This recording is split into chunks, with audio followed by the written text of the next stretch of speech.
We are back with another great episode, as always, on the one and only The Sick Podcast, Steeler Crazy. I am Jay York Football. Alongside of me is Mic'd Up Sports One.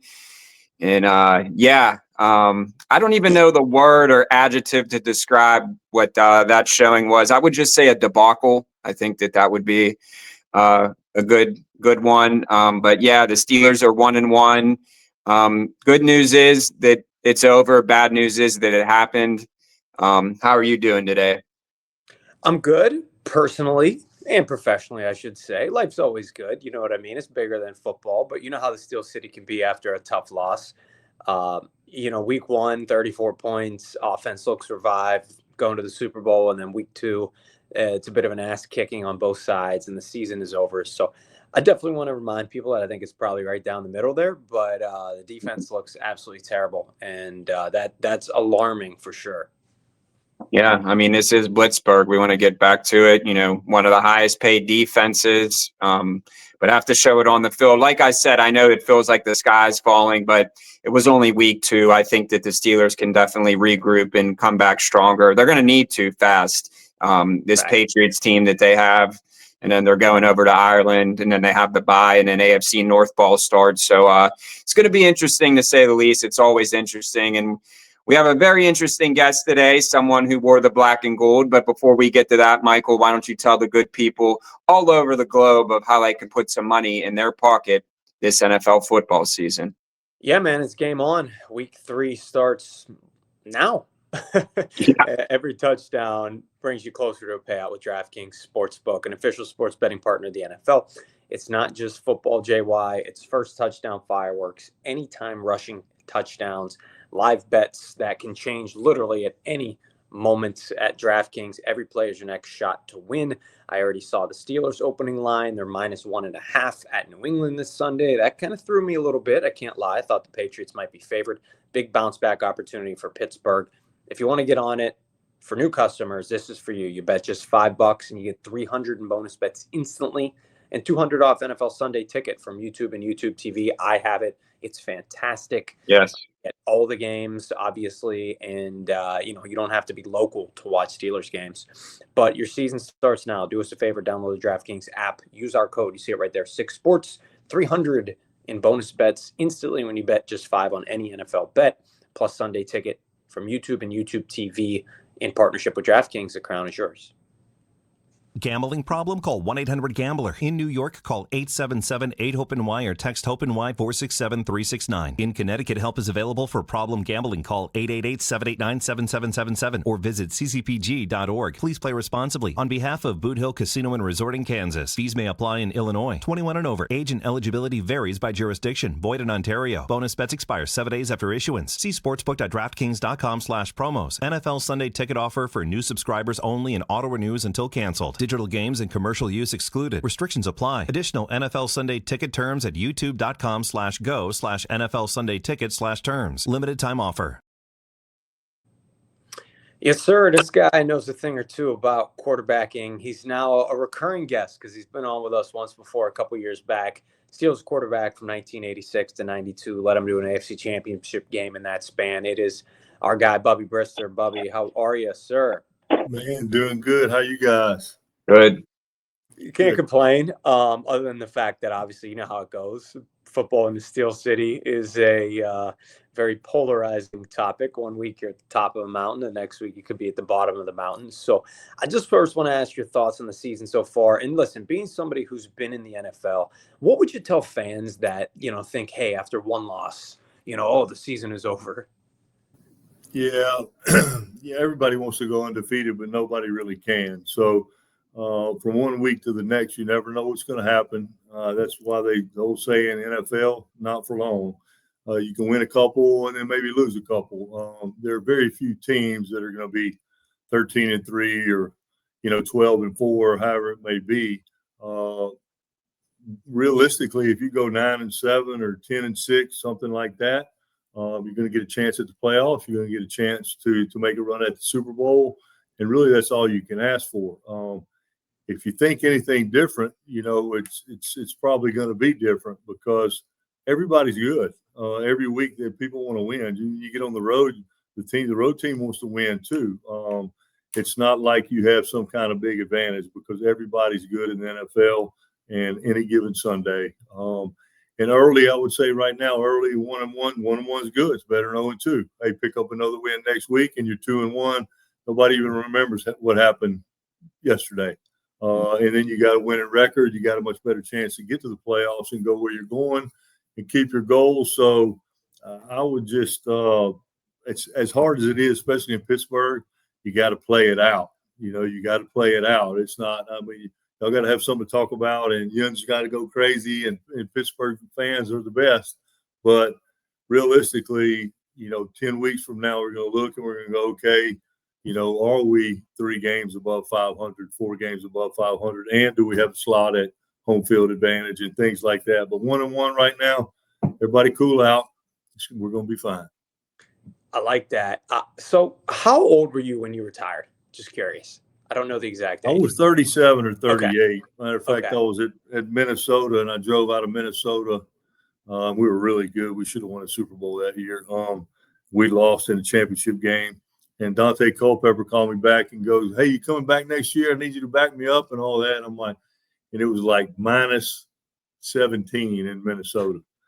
I'm like, hell no, bro. I'm never coming back here. I'm out. I remember that vaguely. I was young, and that was the Falcons, I think, right? That was a we tough were game.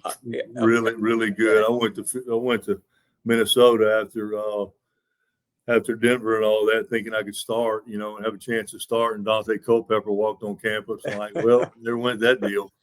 He was Superman for sure.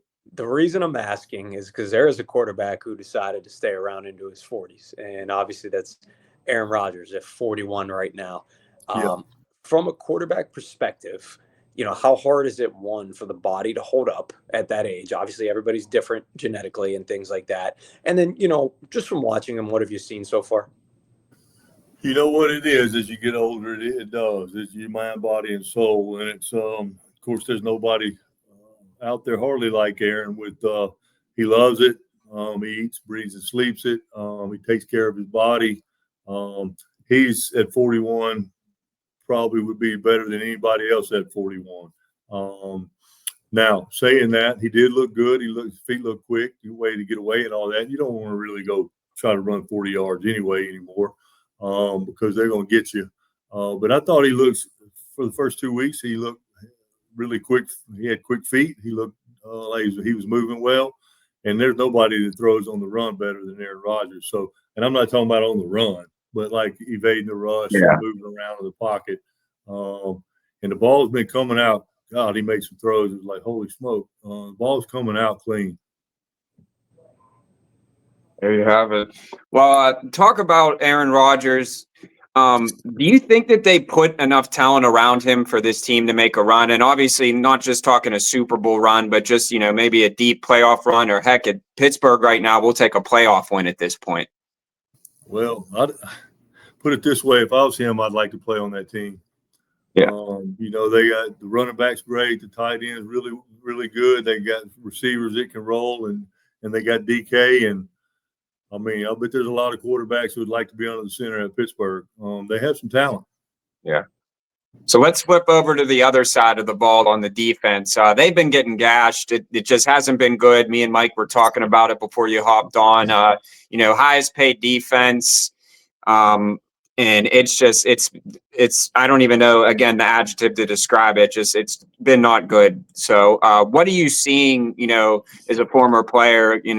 Obviously we're on the other side of the ball, but that was your job to read defenses and find the holes. What are you seeing with this Pittsburgh Steelers defense? Well, and I'm going to say it just like I said there, I wouldn't want to have to play against the Steelers defense. They're quick, angry, mean. The defensive backs will knock your ass off.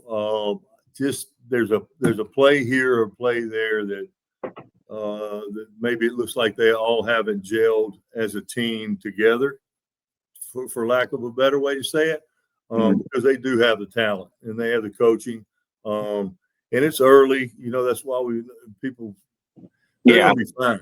They're going to be fine. Let's look up in 10 weeks, and the defense will be in the top 10 or whatever, and they'll be having a shot for the playoffs.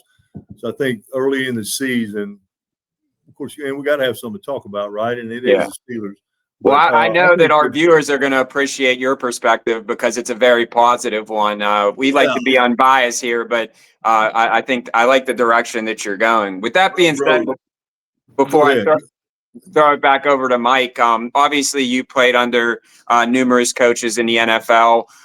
Talk about Mike Tomlin. Do you possibly think that, and I'm probably know your answer just from what you alluded to before, do you think that this could possibly be his first losing season? And it just seems like, you know, from your perspective, that the Steelers are going to get it together. Well, you know, just like I'm saying about all of it, it's so early you could speculate on anything. Yeah. What if they run the table right now? Like, holy shit, they only lost 2 games all year. Yeah. So you really don't know. You just got to let it play out and develop. Mike Tomlin's a great coach. He's been there for a long time. I think this is the first year in a few years where they've had things that they really wanted, and it looks like it fits for the Steelers to me. The defense is good. They got studs everywhere. Arthur Smith, the coaches, they just got to play, gel, get some cohesiveness, and freaking play Steeler football. And when we look up in a few weeks, we're going to go, now we're talking. Bobby was right. That's what we're going to say. That's what I believe. Mike? I love it. I mean, we're talking about coaching. You obviously played under a handful. Obviously, Steeler Nation, most notably. You know, Bill Cowher, of course. I'm curious at this age. You know, I'm sure different mentalities kind of sway your thoughts, right? As you look back retroactively, what are some of the things, as if you were a coach today, that maybe stuck out more than others, like things that you take with you all the time that maybe back then, didn't feel as significant, if that makes sense? Yeah. I'm not really sure how to explain that. Ask me that again. So what, if you were coaching today, okay? If I was coaching today, yeah. What would you take from some of the coaches that you had previously and instill in them? Yeah, so things are, and I was going to say this to you earlier about this, where we're 1-1. There are so many different players on the team this year than there were last year. So many different spots, so many different, and that's the difference almost in college too. Heck, you don't even know who the quarterback is from one year to the next.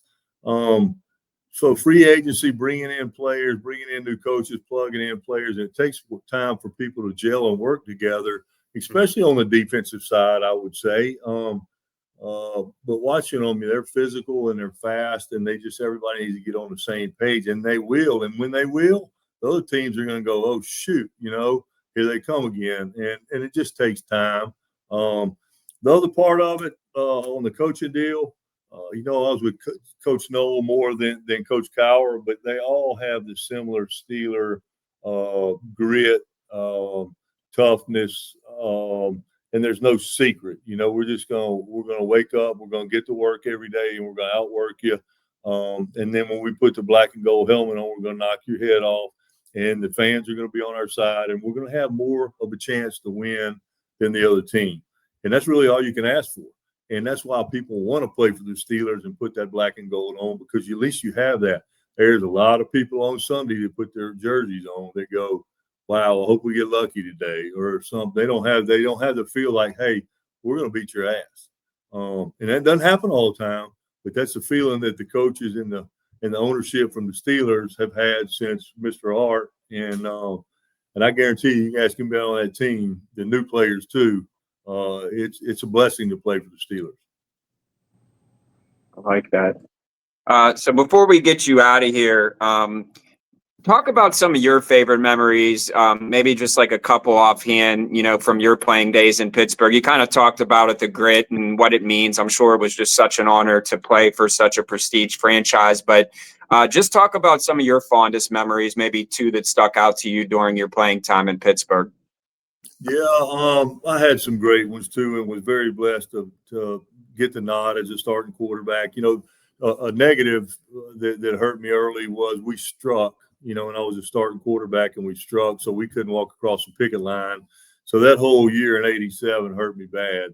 Then '88 we were pretty good. '89 we were better and all that. But looking back with the Steelers getting drafted by one of the best franchises, I was a Terry Bradshaw fan, and he was from right down the road in Louisiana. And it was just such an honor to be drafted by the Steelers. And then I got, with Coach Noel and Mr. Rooney, and then Tom Moore was my coach. He's one of the finest men I've ever met.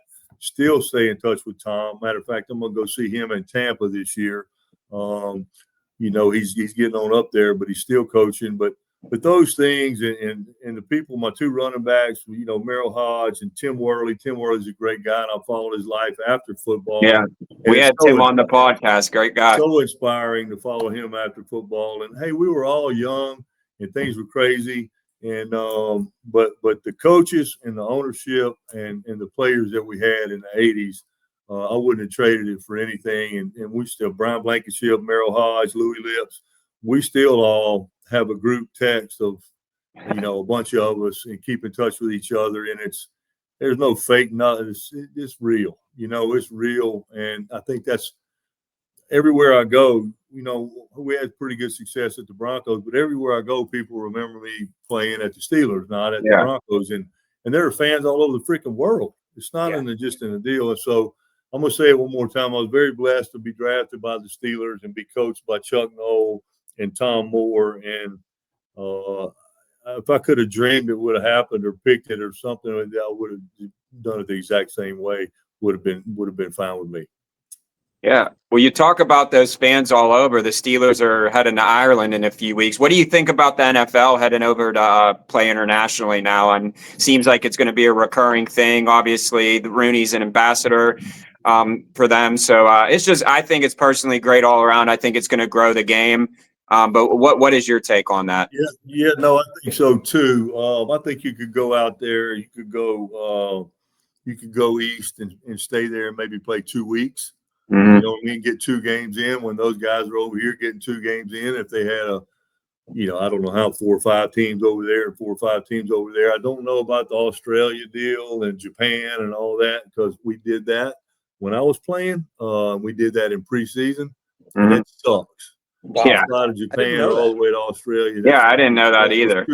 That's just too far. And we did that, played in Mexico City one time too. Yeah.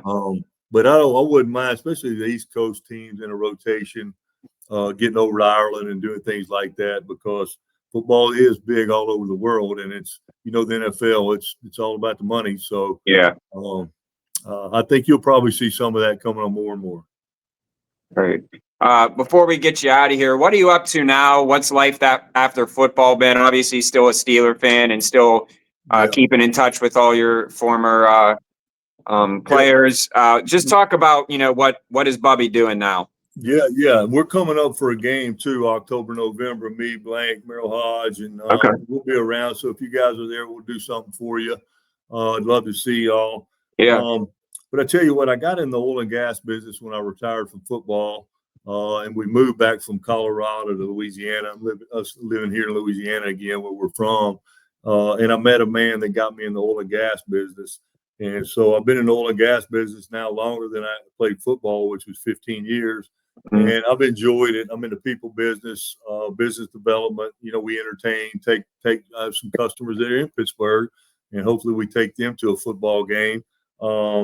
So I've been in the oil and gas business. We do pipeline construction, fabrication, and we do station and facilities and compressor stations that come in on the pipelines or the gas lines. Great people in that industry. I'm in Texas a lot, but Pittsburgh's got a bunch out there, Tulsa, Oklahoma. But I was fortunate to meet a man that got me into that. And I'm debating on how much longer I want to work. I'm going to be 63 coming up. And you're a spring chicken. Well, I've been traveling a lot, and I'm thinking about I'd like to hunt a little more. Okay. Nice. But no, I've been blessed, and the oil and gas business has been good for us. Well, that's great. Well, I know Steeler Nation is going to be happy to hear from you. You're definitely requested by many, and your optimism is great and positivity as well. Very fortunate to not only, watch you play in the black and gold. Me and Mike were a little bit younger, but like I said, I remember meeting you in the parking lot out in Monroeville when you came there. So it's great to be able to connect again. And when you come to Pittsburgh, we'll definitely have to get a burger. You got it. Thank y'all, man. Go Steelers. Yep, Yes, go Steelers. Yeah, man. I think a lot of times players that we bring on are generally going to be positive because they're less knee-jerk. They've been in the league. They understand that you're going to lose games, right? Yeah, like, I mean, sometimes it's going to be ugly, and it was ugly, and I get there's not a lot of optimism surrounding the Steelers right now. It's 1 week. But it is 1 week, and he's right.